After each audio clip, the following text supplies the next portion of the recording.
episode of the 30 Minutes of Real Estate with Rey and Nev. What's up, Nev? Good. What's been going on, man? It's been a long or fast week. Which one has it been for you? It's been a really fast week actually. A lot of stuff has been happening.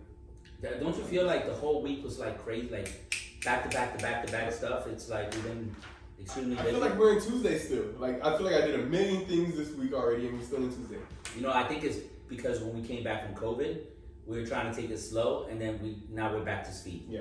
I think that's what it is. What do you think? I think that's definitely what it is. Definitely. So today, we're going to talk about several things. We're going to be talking about the long-term effects of COVID on the market.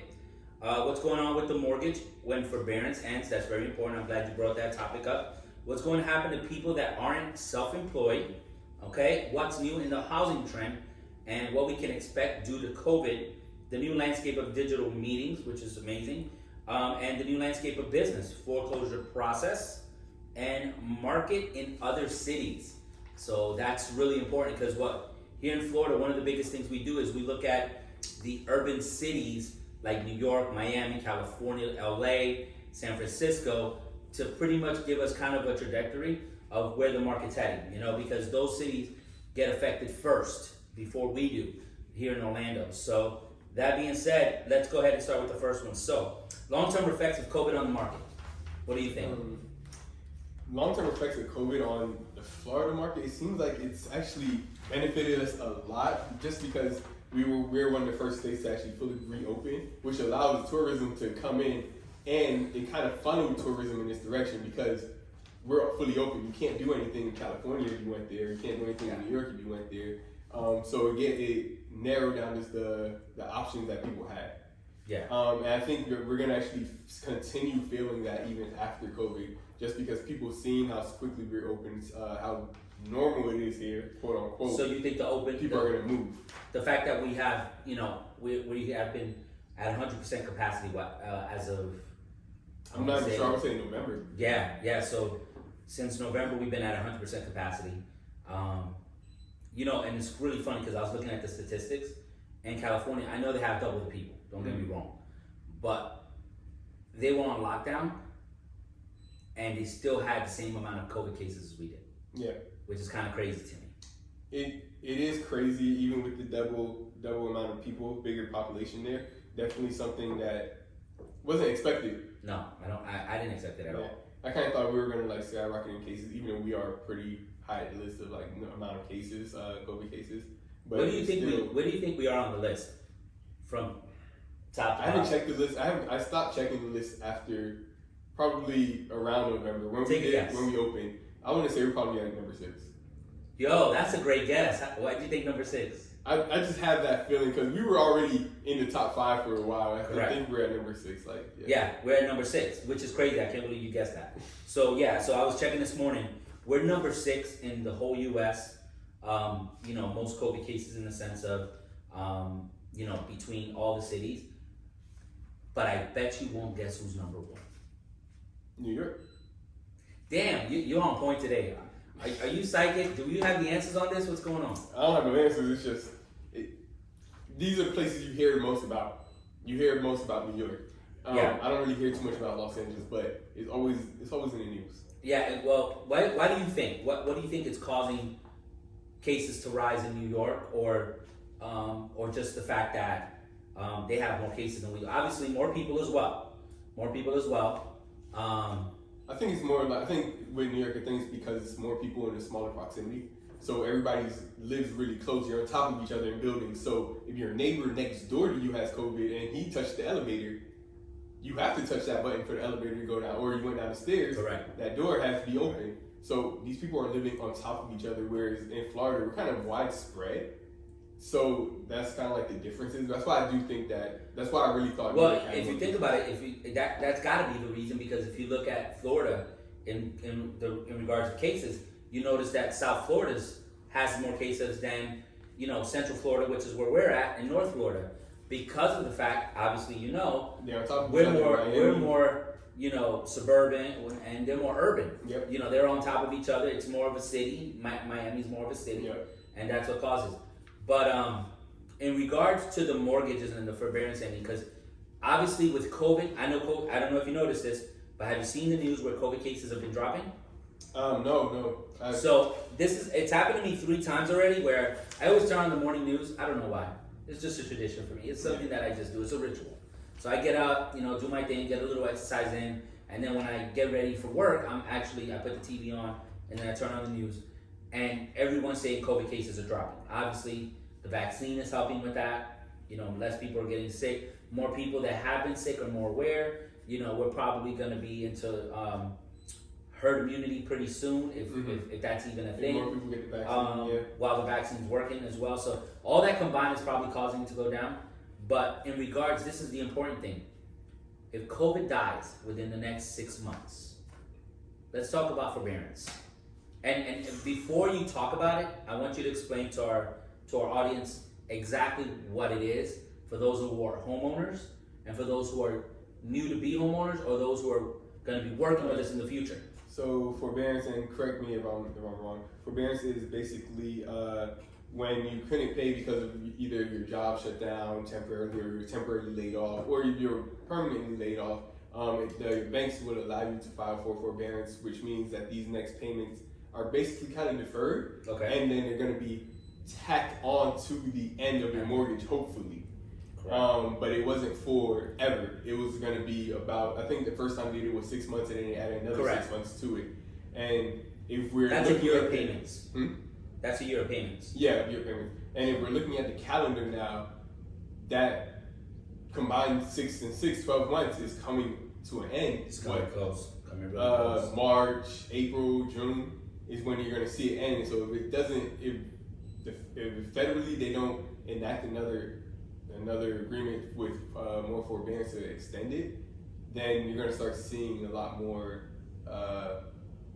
REOs. Now, my question is, for those of you, so for our audience that's listening to us right now, who are the people that need to contact La Rosa Orlando?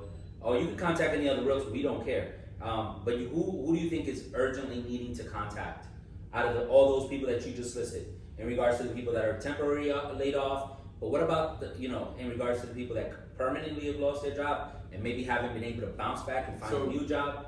So which one of them? This is a double-edged sword, because I'm gonna let you know who needs to contact us. If you're permanently laid off and right now you're coming to the end of your forbearance, the best thing you could possibly do to save your credit-wise is to sell the home. Here goes why it's double-edged. Of course, you're going to be selling your home. Nobody really wants to do that in a bad situation. But here in Orlando, we're at a really good point in our market. So that means you're going to get topped out as much equity as you possibly could have out of that home, out of that property. So it's gonna leave you in a really good position, even if you're forced to sell your home. But it's still going to allow you enough space to kind of rebuild that comfortable life that you had before COVID. Correct. And that's important, because at the end of the day, I promise you, I was looking at the statistics on, and this is a very important topic, suicides. Mm-hmm. We have high suicide now because people are stressed out. Yeah. People are just like, what do I do?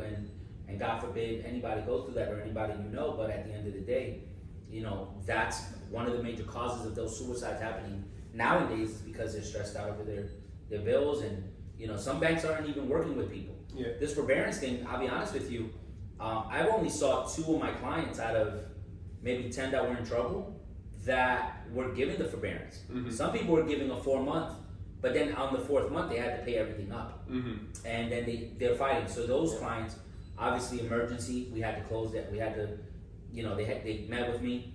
I talked to the bank, we negotiated, couldn't get it done because the banks were just not working with us, and we ended up having to sell those homes. Yeah. But they're okay, because what happens is, because of the fact that they were given the forbearance, it doesn't show as a late payment. Yeah. So they're able to buy again, and they had enough equity where they actually, some of them, they were at the point in their life and in their career where they needed to downsize. Yeah. So they bought something cheaper, which is great for them. That's exactly what they needed. And now they have a lower mortgage. Lower mortgage, and they can afford it. Yeah. And the cool thing is, based on the equity that they have, they don't have to use that whole equity towards it. They can just put a really nice down payment and have a year worth of payments if they don't have a job. Yeah. But that's a great way to get out. What do you think? I think that's definitely a good way to get out. And that's something that's more or less going to work with, obviously, someone who is still employed because you're buying a house, you still have to have a job. Yeah, you still have to have a job. You still have to have a job. But you know the rule, so we let the audience know. The rule is, if they're working the same job, like they got called back, they have to have one paycheck before they can close. Oh, yeah, yeah. But if they are starting a brand new job, they have to have 6 months of income. Okay. It has to be 6 months of income. I sat down with one of our lenders, and he advised me of that, and he said, look, unless they're working in the same field, same new job, same field, you know. So, but if someone that's been working in the same job, they were just laid off for a time being, and now you know, furloughed or whatnot, and now they're going back. I have a lot of clients from Disney. Okay, You know, I love Disney, guys. We love Disney. We're here in Orlando. So those people, once they got one paycheck, boom, they were able to close. So I had about 3 or 4 that we helped out that way. I got a question for you. Go ahead. What do you think is going to happen for the people that aren't self-employed? The people who kind of work more or less office buildings. You know, when I saw this question on here, that's crazy because I thought that was a loaded question because there's so much that's going on there. So let me ask you a question so I can answer your question.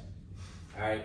When you're saying people that are not self-employed, what are they employed or are they unemployed? I was more thinking the people that are like people who work in office buildings and more or less work behind laptops and computers and things like that. What do you think they can expect as far as just that work atmosphere? Do you think that there's going to be a time when they can come back to the office and it's like fully open? Well, I'm glad that you brought that up. So I did a study about a few weeks ago in regards to major corporations and what they're doing to restructure their work habits. And what they're doing is a lot of them are doing what they call a hybrid model, where half the week they're at the office, 2 days out of the week, and 2 days and the other 3 days they work from home. And by creating the hybrid model, what they're doing, which is really awesome, is that they're shrinking the amount of space that they need, because when these people show up, they work at the same desk that these people that are sitting at home work. So you're saying like 2 days after the week they have like half the team there, then another 2 days they have another half of the team. Okay, yeah. Okay. So and a lot of them are coming to that. A lot of the Fortune 500 companies are going to that. But the interesting thing, I'm glad you brought that up, because the interesting thing, what's going to happen with them is they're going to be worldwide. Let me explain to you what I mean by that. Not Mr. Pitbull, but I'll explain to you why. What's happening is, so if somebody can work remotely, they can literally move to any state in the world, any country in the world, and still be able to work for that company. Yeah. Now, let me throw a loaded question at you, since you want to load up one on me. Where do they pay taxes depending on where they live? Because that's going to be a huge one. You know, in the tax code, there's nothing that states you pay taxes in the state that you live in. That is true. So imagine me working out of a company in New York and paying taxes for Florida. No federal income tax. Oh my gosh. So not only are people from New York, when they move here, are taking away the fact that they are not spending money up there, but they're removing the federal income tax from themselves as they move here. So I think, in my opinion, and I want to hear what you have to say, because it's very important. In my opinion, I think that the government will figure out a way to tax those people some way, somehow, even though they don't live in that city. I definitely see that happening. I think that can be a possibility, because now that city is losing revenue. A ton. They're losing a ton of revenue, and then it's only going to benefit. For example, if they move to Florida, it's only going to benefit Florida. Now they're paying income tax in Florida, and they're not taking away from jobs of people who's already been living here. Correct. Because it's the same New York job. Correct. And that's beneficial. That's huge. Yeah, and I think that's what scares a lot of these governments, especially in a lot of these big cities, because of the fact that now they know, shoot, this is a can of worm that just got open, and we're not going to be able to shut it up. We're not going to be able to close it back up, because it's already too big. It's already too big. I mean, I'll give you an example. So I don't know if you know any, but I got 2 people that I know. So my sister works for Walgreens. She was a pharmaceutical technician, and she ended up, she's one of the online pharmaceutical technicians. She started within the store and then just kept going up and up and up with the company. Well, she used to work at an office which was located near Florida Mall. Well, now she works from home. So because she's one of the people that has been with the company for the most part, for the longest time. Mm-hmm. So all the people that are vested already, been with the company for a while, they all vest in home, work from home. They never lost their jobs, but they work from home 100% of the time. Mm-hmm. While they hired a whole double the staff to work from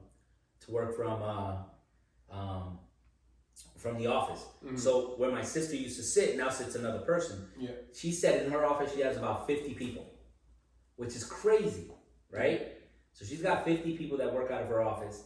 So if they double it up, that's 100 employees. They just created a bunch of new jobs. And that's awesome for Florida because obviously, we have one of the lowest job rates. Yeah. Thanks to the fact that, we didn't close down Yep. for the longest time like everyone else did.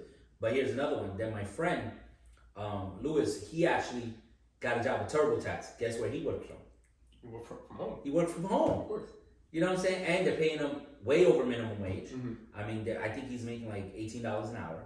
Mm-hmm. I'm like, whoa, that's pretty good. Working from home, $18 an hour. I mean, I can tell you exactly what I see how I see that coordinating to real estate and primarily to new builds actually right now, because you just mentioned two, 3 people that work from home right now. Yep. So what is something you need in your house if you're working from home? An office space. You need an office space where you're working in the living room or the dining room with the kids, the dog, people just walking in and out, walking around. It's not going to work. So now I feel like that's going to be a standard thing where a big thing used to be flex rooms, and it was basically a room with no closet. And you could do anything in it. You can do anything in it. You're going to see a lot more of those in new builds. Well, I'll tell you this. We actually built a model called the Iris down the street. Okay, yeah. It has an office. Okay. But one of the biggest things that we did to that home that most builders you're going to see start to do, because I just heard from someone else that one of the builders did a smart home, is our home is set up with a Cat 5, just like if you were in an office. So every room in the house. So that's something connect. I've been seeing at new builds, at design centers. They'll have like the Wi-Fi guy there, and he's talking about the type of wiring in the house. And I'm like, wow, this is a big thing. Yeah, so you can go. I don't know if you know this, but you can go as high as Cat 8, which is phenomenal. The difference between the two at the builder, and this is why you need to have representation at the builders, like we spoke in our last podcast, in our last video. The difference in price at the builder is $10,000. You know the difference in price between the wiring? No. It's only like $10. So if you bought this wire, it's costing you $60. This wire is costing you $70. Mm-hmm. So, and the installation is exactly the same. Yeah. So they're over exaggerating, giving you that. But this is the thing that I will tell you though: if they go from a Cat 5 to a Cat 8, if a client goes with representation, that's something that you usually can negotiate. Yeah. To waive the fee. Mm-hmm. So that's very, very important for our audience to think about. Make sure, like I said, I always tell everyone, you don't have to call us, but call a realtor and call a professional realtor, somebody that's full time, knows the business, knows what they're doing. You wouldn't hire a part-time doctor. No, you wouldn't hire a part-time lawyer. Just saying. All right, so let me ask you a question. What's a new housing trend we can expect due to COVID? I think that's really that was it, right? Yeah. I mean, we just did that in the bud right there. Go ahead and knock that one out. New landscape of digital meetings. Oh man, I feel like this is a time where it's, oh my gosh, so many. What was before Zoom? What did we have before Zoom? Before Zoom, we would just talk to each other on. We would have like Facebook Live, like we could talk on Facebook. Yeah, Facebook. Not Live. Facebook Live, but the Facebook, the Messenger app. You could click it, and everybody shows up on the video. Yeah. We have WhatsApp video. Yeah. It was just so. It's like it's opening a new lane for just all these new companies to create something so we can meet. Well, there's 3 right now. So you have Teams from Microsoft. You have Google Meets, Google Meeting, and then you have Facebook. Zoom. Zoom. Yeah. So. And now it's like I actually like doing things through Zoom, but I like doing things through Zoom because of the relationship it builds with my buyers. And when I say that, I mean like if it's a buyer and the first time I meet them is through a Zoom, I've noticed, because I'm really big on seeing faces when I talk to people. Absolutely. I've noticed when I FaceTime people a lot. So it's like, can I just FaceTime you? Because I want to have that face-to-face conversation. I understand. Just because I need to. I like to see like more or less your facial. Not only that, you also want tone. them to know who you are too, and that too, especially in the first meeting. So. The first time we meet, I'm wearing a mask. Yeah. Anytime we meet, so I don't even know what the face looks like or what my face looks like. So yeah, that's true. I really do like that, and I feel like they feel a lot more comfortable after that Zoom meeting. Even though the Zoom meeting, I always tell them you don't have to have your camera on, but every single one of them has had their camera on, so it's like usually clients do every single time. I mean, and a lot of them, and the great part about doing a Zoom meeting or using FaceTime or having facial conversations on the camera is that when you go to a house and you're touring it because they're in a different city, different state, different country, they're seeing what you're seeing in real time. Yep. Which means that they say, hey, move a little to the left. I want to see that room again. Boom. Mm-hmm. You can show them that room. And they can make decisions there to where, because the market's hot, obviously we know, they're not going to lose out on that opportunity. Yep. So I'm glad that you brought that up because I already know what's going to happen when I meet them, or even like later on in the process. There's going to be a time they can't physically themselves go look at a house. Correct. So now let me just FaceTime you. They're already comfortable with FaceTiming, so why not? Yeah, not only that, if they're in two separate places by doing a Zoom meeting, exactly, she could be at her job, he could be at his job, and you can communicate. Both of them will be online. Yep. Where now they're looking at the home, they don't miss that opportunity, and that gives us an edge over anything else. Because I don't think a computer will ever take you to a house. Yep. But what do you think that means for the landscape of actual business, though? Once again, man, why do you hit me with the loaded questions, man? I don't understand this. It's an easy question. It's not, because it means a lot.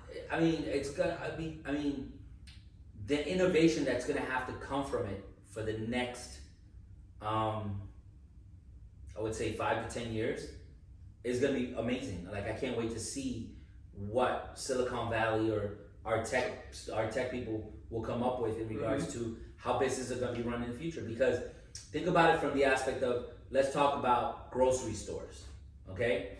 If grocery stores right now are going to Instacart, they're going to Shopper Cart, they're going to all these different Amazon Fresh, portals, Amazon Fresh, order Whole Foods from Amazon now. Walmart, they got the Walmart service. Have you heard about this?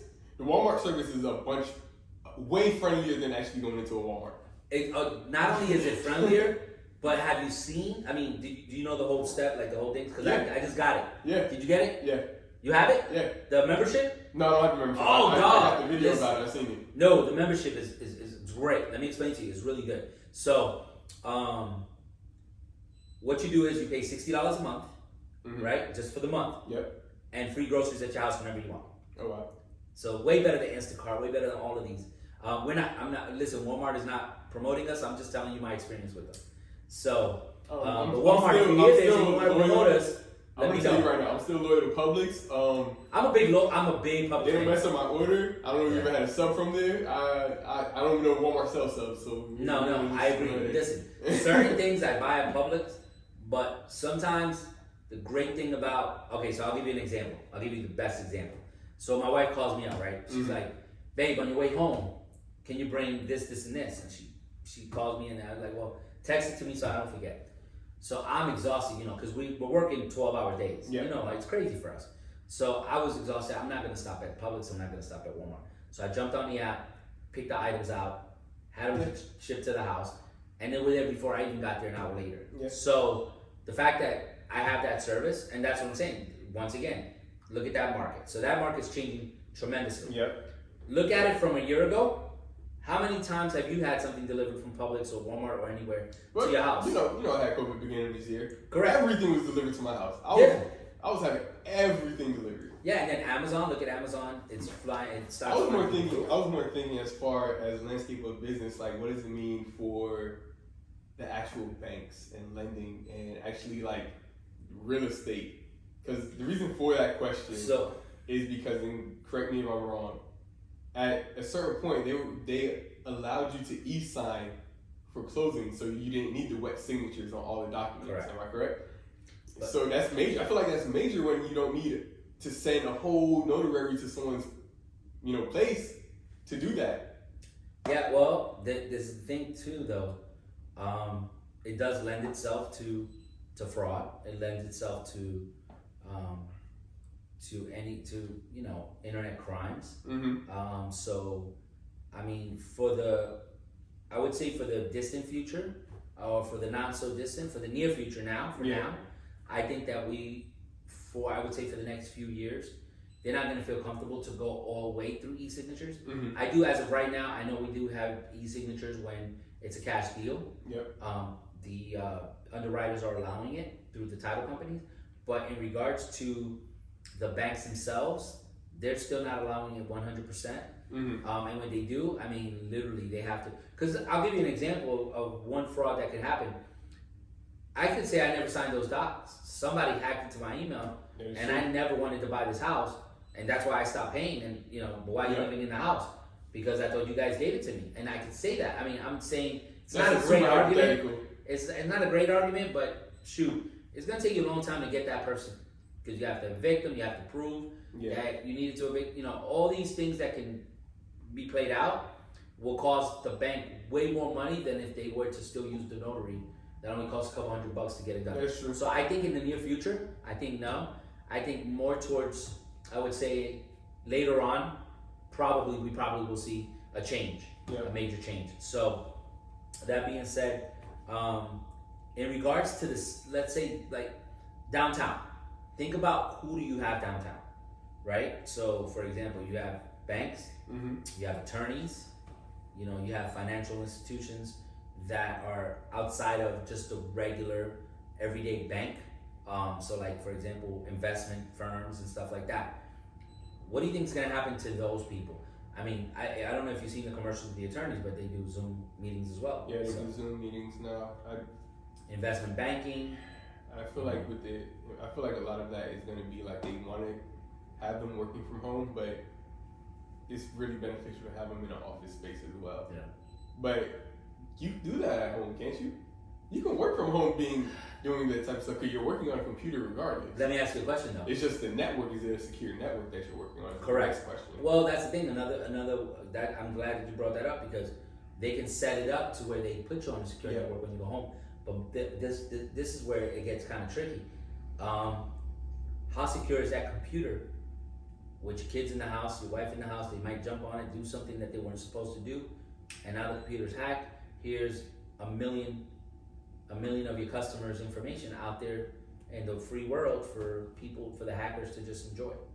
So that's a real thing to worry about, actually. And not only that, you say it's easy to work from home. I don't know if you tried this, but during COVID, I literally had to lock myself in my master bedroom because I told you my in-laws are in town. Yeah. So they've been with me since, and they haven't left yet to Colombia because they're stuck here, and they've been stuck here for all this time. They came in February pre-COVID, and then boom, COVID happened. They're stuck. So my home office, which was our fourth bedroom. Yeah. It was an office for me and Vivi. That's where I would normally work when I got home. We took that desk and moved it into my master bedroom because my master bedroom was pretty big for it. And now we're working from there. So I had to lock the door. I had to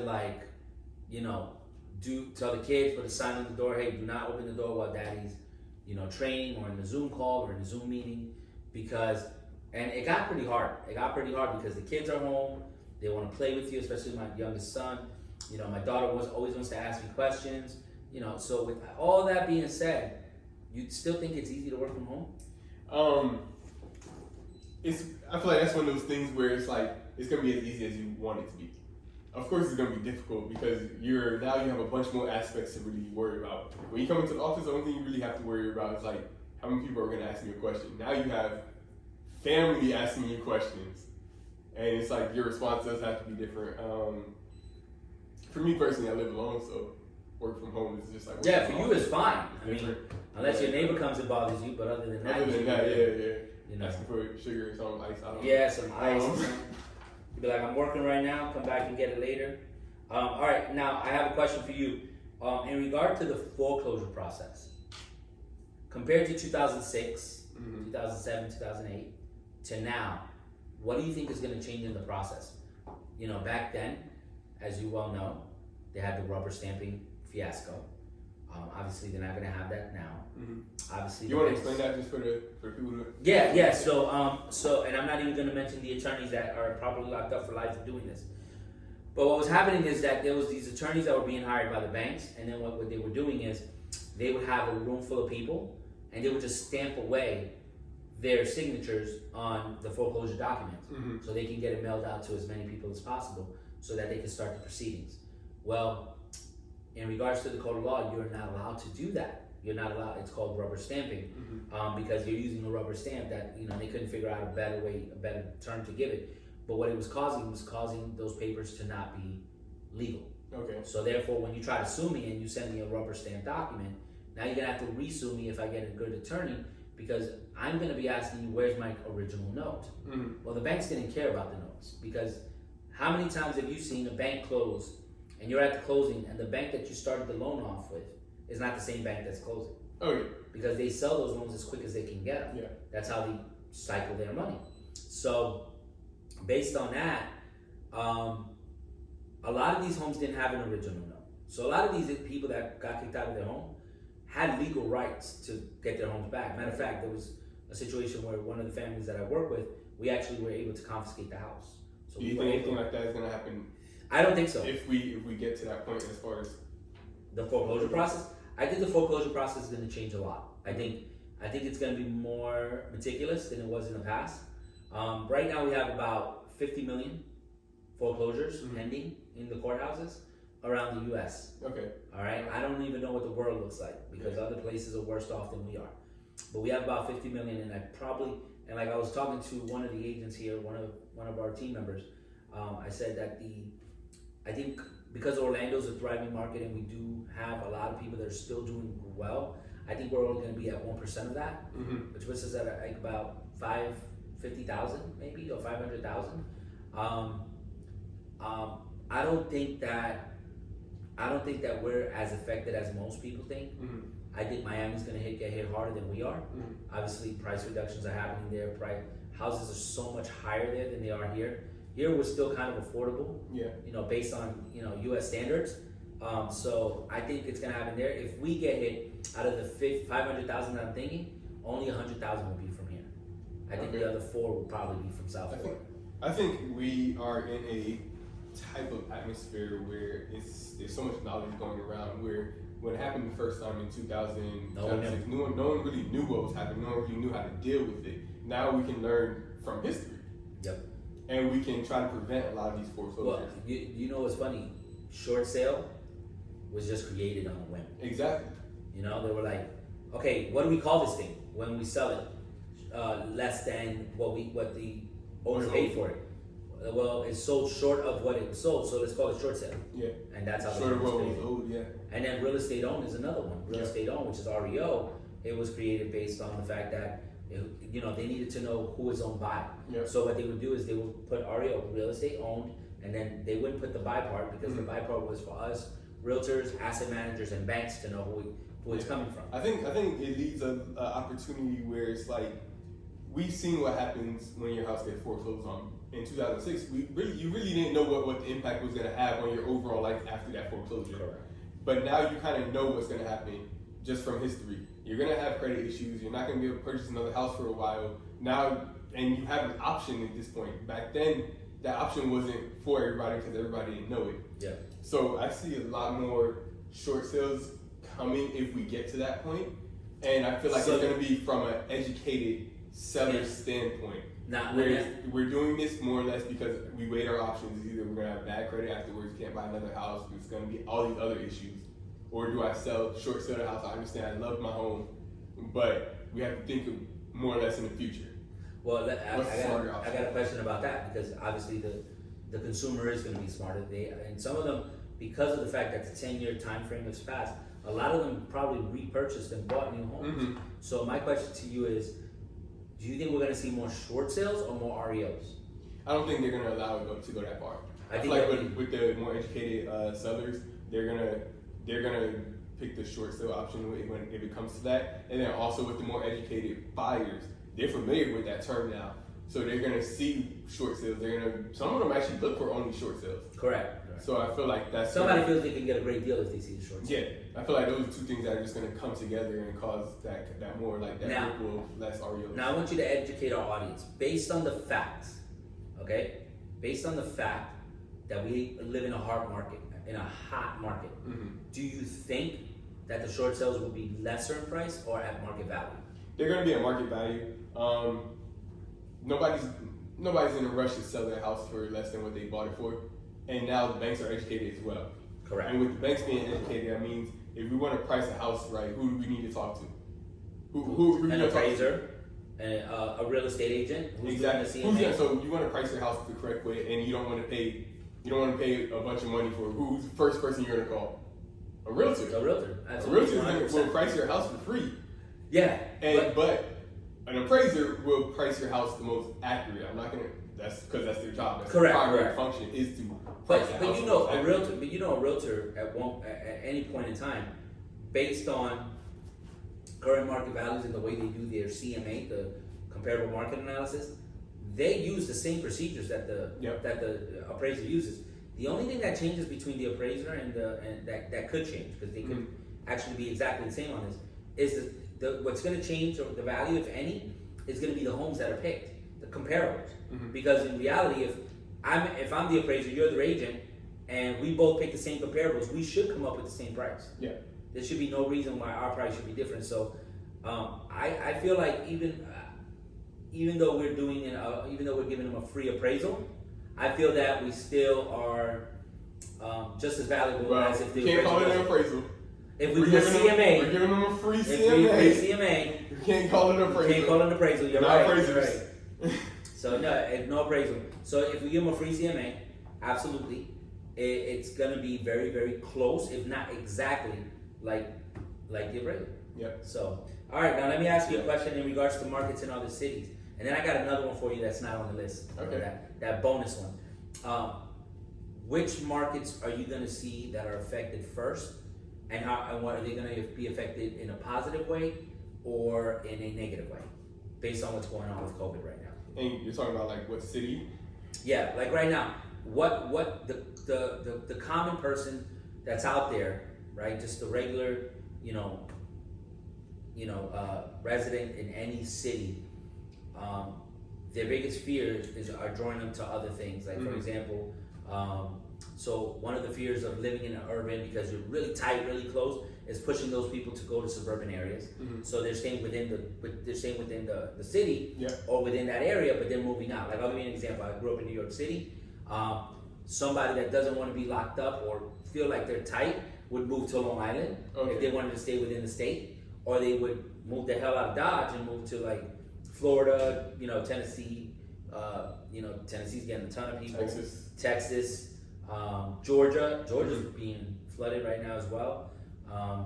It still gets cold in Georgia, just like you know. Still gets cold in Georgia. Here in Florida, we get a little breeze. We can still wear the little polo, so you'll be fine here. So that being said, which city would you think will be the most affected? I feel like the cities that are going to be the most affected is going to be the ones that were just not ready for the growth. The ones that are kind of struggling to really understand the growth that's happening in their hometowns. And when I say that, I mean the smaller towns, because when you come to Florida, Orlando is ready for the growth. Yeah. But what is that saying for other places? Ocala has all this space. Yes. There's people going to be moving there. Tampa has been booming for a while. Yeah, Tampa's been. So I feel like now you're going to see bigger. But once again, that's a city too. The only thing is it has a lot of suburban areas. Yeah, there's a lot of suburban areas, but I think like you're going to start seeing the smaller towns actually start to grow in population size. Let's say you can't get Tampa's has a bunch of people. Prices in Tampa are going up. All right, fine. I'm going to move to Bartow. Yeah, you're going to start, and if you don't know where Bartow is it's a few minutes from Tampa, so it's great. You're gonna start seeing these smaller towns start to really develop now, and they're gonna create names where it's like, oh, where do you live? I live in Bartow. Yep. Because now I can't find a single person in my phone book that lives in Bartow, and that's nothing against Bartow. It's a smaller town. Yeah, it is. And the coolest thing. So I'll give you one that I'm glad you brought that up because it made me think. A few weeks prior to us catching COVID, this is back in December. My daughter had a volleyball tournament. We had to go out down to Wesley Chapel. Let me tell you something. Wesley Chapel is beautiful. I was so in love with the way they had a mall, and it was an open mall, and the concept was great, and restaurants everywhere, and the people were so nice, and it was. I didn't feel like I was in Florida, which is crazy. I felt like I was in a totally different state, in the sense of I felt like I was being a tourist. I was actually acting like a tourist there, and it was just beautiful. Like the whole thing, clean, gorgeous, great atmosphere. Food was amazing. Just foods from places that I've been to in the past, New Orleans, Puerto Rico, and they had the actual like. I went to a Puerto Rican restaurant, Puerto Rican by the way, and I haven't had pasteles in the longest time at a restaurant. Yeah. I've had them at home. My mom used to make them. Yeah. And another one that I had was they have this seafood platter that I love. I know you can't do seafood. I don't want to interrupt you, but what does that mean for the market? Well, I'll tell you what that means for the market. I'm glad that you brought it up. What that means for the market is that as I was watching all this, what was happening around it was what's more important. The fact that they were building communities around that started at 300,000, from 280 to 300. That's still so affordable. And these houses were 2,000, almost 2,500 square feet. Mm-hmm. So they were almost a little bit over $100 a foot, which obviously that's good price. For Winter Park, College Park, we're talking over $200, $300 a square foot. Yeah. I mean, we're still not to New York prices, thank God, Yeah. where prices there are anywhere between, 2,000 to 3,000 a square foot, which is tremendous. But I don't think we'll be affected. I think one of the major cities that I think will be hit the hardest are the cities that were shut down, because they're not going to be able to bounce back as quickly as the cities that were actually, they're not even going to be able to bounce back as quick as the cities that were at 50%. That's how I feel. And they're not prepared for the reopening. Even if the COVID cases drop to zero, which has had happened in other states, so it's definitely possible, not other states, but other countries. So it's definitely possible that it could drop to zero. But those cities will be affected, I think, for a lot longer, if not detrimentally affected, meaning they may never bounce back. I don't think New York will ever bounce back to be what it was. I mean, I saw a photo the other day. It looks like a ghost town. I'm talking about, it used to be like neck to neck. I mean, It's crazy. So I was in New York pre-COVID with my wife. She never rode the train. We get on the train. Not on the train. We're just in the terminal. Yeah. She's freaking out. She's like, where all these people come from? I'm like, yeah, this is New York for you. This is how New York is. She never wants to take the train again in her life. Because you're like this. Yeah. You're literally crowded and you're touching everybody. So I think New York, I think California, Oregon, Oregon obviously for other reasons, are cities that are not going to bounce back. But Oregon's amazing. I don't know if you know, one of the richest states that we have, in the sense of a lot of wealthy people live in Utah and Oregon. So, but I think that New York and LA is probably the worst cities. Now, that being said, great real estate opportunities there. I think. Oh yeah. Because when the prices drop, that's going to be amazing. Yep. And it's already kind of happening, isn't it? Yeah, I mean, so I have a mentor up there, and one of the biggest things that I noticed when I talked to him was that the average days on the market is 370 days. Oh wow! So most homes stay on the market for almost a year before they close. Oh wow! What's our average days on the market here? 11 days. 11 days. So it's a. It's a bit more. It's a bit more. Realistically, it's like 22 days, but still, but it's still. I mean, great. 22 days, 365. Which one do you want to be? Yeah. And the greatest thing about that too, that I was looking at it, by the way, a lot of people don't notice about Florida, but so I was talking to one of my New York clients, and they're buying a bunch of properties here. They're trying to re-portfolio to, do the equivalent of the real estate that they have here, and sell off shortly, and they almost got everything sold. And they're buying here all the time. The craziest thing that when I told him, so we bought his first rental. When he got his first rental, this was, I want to say, about 6 months ago, 7 months ago now. When we put the person in the rental, he's making 8% cap. He's like, Ray, I don't know, you guys are capping this wrong. And I'm like, why do you say that? He says, the average in New York is 3%. I'm like, you were happy with 3%? Wow. And he's like, well, that's all you can get in New York. I said, no, we do 8% here. Yeah. So to give you the equivalence of that, the properties he had in New York were $1 million properties, right? At 8%, you're making $8,000. At 3%, you're making $3,000, right? So there's a $5,000 difference. That's a lot of money. Yeah. So, and that's monthly, right? Yeah. So when he did his numbers here, the homes that he sold over there for $1 million, what we did is we took that money and broke it up. Guess how many units we're going to be able to buy this year with him? How many? 6. Oh wow. 6 units. I mean, we're buying townhomes, so that's what he wants. But with the 8% cap on him, he's enjoying life. Yeah. And he just bought a big house in Eagle Creek, so shout out to him. He loves it. Yeah. So, and we rented his house, and his house got an 8%. So he had bought a vacation home with us. That's how it started. Okay. But then when things got bad in New York, he decided to move his whole family here, and he bought another house. He's like, I can't live in my vacation house, so I gotta buy another house. Never heard that before in my life. Coolest thing ever. I can't live in a vacation house in the city that I'm moving into. That was a $380,000 house. That's just for vacation. Yeah, that's just for vacation. So that one, go rent it. Because we're not going to vacation here anymore because we're going to move here. Yeah. And then what I'll do is I'll buy a house over here. We ended up buying like a $700,000 house for $600,000. Yeah. And that's another thing. Let the audience know. If it's cash is king. You could get great deals. Oh yeah, always. And the fact that you can make capitalize on the money because you have 8, 9, 10 cap here. To get 3 in New York, I mean, I don't know why I wouldn't make the move. I don't know. I mean, that's no brainer, bro. Not saying anything about New York. I love New York. I'm from New York. Grew up there my whole life. I just feel that, right now, I mean, I've been in Florida for about 20 years, 20 plus years. So I'll tell you, I know the difference between the two, but I was really surprised when he told me that 3 cap. It was really crazy. Yeah. Yeah, I didn't understand. I was like, man, this is crazy. So what's the mystery question? Okay, so the mystery question is,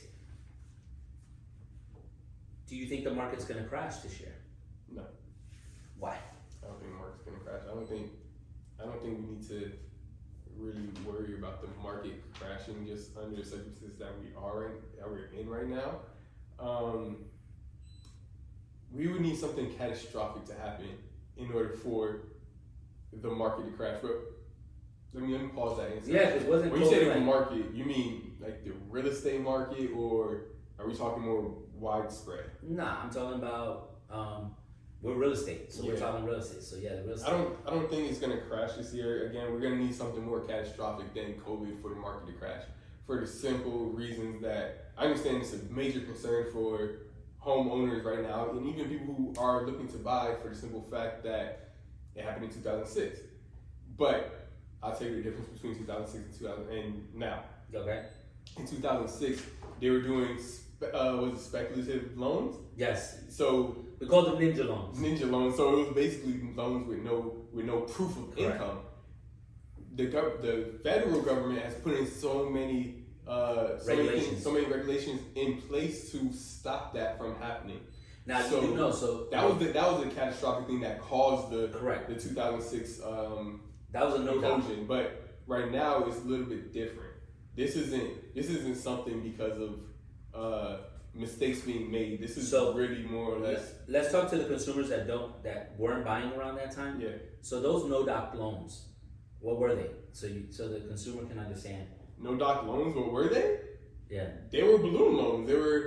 They were adjustable rate mortgages that really they were time bombs waiting to happen. Yeah. That's what they were. If you don't know what a balloon loan is or adjustable rate mortgage is, it's basically a loan that's for 30 years, but then they give you a really good interest rate for the first 5 years of it. Yep. And on the 5th year, your interest rate adjusts to what it should have been. Correct. And when that happens, your payments go from the $1,500 that it was at because they gave you a low interest rate to the market interest rate, and now your payments are $3,000. 3 to 4. Yeah, because I'll give you the greatest example. So I went to a training class and I met this realtor, and I love her energy. She was amazing, and I was like, man, I want to bring this realtor to come work for us. And so I invited her to lunch after the class. I said, hey, what are you doing? She goes, oh, well, actually it was a lunch break because the class was an 8-hour class. So I said, hey, what are you doing for lunch? She's like, oh, I'm just gonna go get something to eat. I'm like, where do you want to go? I'll go with you. So we go to get something to eat, and she said something that really turned me off. Right? Keep in mind this is post 2018 when we had that market crash. Yeah. She said I sold more $400,000 homes to pizza delivery guys than anybody else. Yep. Now, for those of you who don't know me, when I was younger, I was a pizza delivery guy for Domino's, and I know what I used to make, and I know for a fact at that point in time I could not afford a $400,000 home. So I said to her, I said, "What do you mean?" And she says, "Well, pizza delivery guys, they could afford $1,500, they could afford $1,300, and I put them in the homes." And I said, "What happened after?" And I kind of got upset right then and there, and I said, "Because I'll tell you what happened after. Mm-hmm. Those same pizza delivery guys that you ignored their call because you kind of did them wrong, I ended up taking that call. I ended up having to go to their house. I ended up being the shoulder that they had to cry on. When I got them the mess, I got them out of the mess because they had to either short sell or get foreclosed on because it was already too late. It was too late. Their loans got so matured. Here you are. You're ruining lives. So I said I would have loved for you to have you on my team. Unfortunately, I can't work with you. Yeah. And it was sad. It was sad that somebody would feel so proud to have done that. Yeah. And I'm glad that you said that because those mortgages they don't exist anymore. Yeah. They still do they do sense. exist. It's just that's not something that's being offered to you from your average lender. Yeah. And not only that, so realtor. it shouldn't be offered from you. And I feel like a lender that brings that to you really is kind of questionable. Correct. Because it's not that's not in your best interest. Well, not only that, they're putting them in a product that, I mean, you know what a sticker shock is for somebody to pay $1,500. Next thing you know, they get a $4,500 mortgage payment. Yep. And they only make $2,000 a month. Yep. You literally set them up for a lose. Yep. Literally, like you did it on purpose. Yep. And I'm just glad. Actually, I came across a guy like that. A lender or no, he was so here goes the whole situation. His son wanted to buy a house. Okay. He was already living in Kissimmee. His son is from I want to say it was Barbados, but it was not Barbados. Bermuda. His son was from Bermuda. So when he came here, in order for him to buy a house, it was 20% down. Correct. He didn't have the money or the cash on hand, so the other option was will your dad lend you any money? And he says, "Oh, my dad, we discussed it already. He was thinking about refinancing and lending me the money so I can buy for a down payment on my house." Okay, his dad gets involved. Lender speaks with his dad.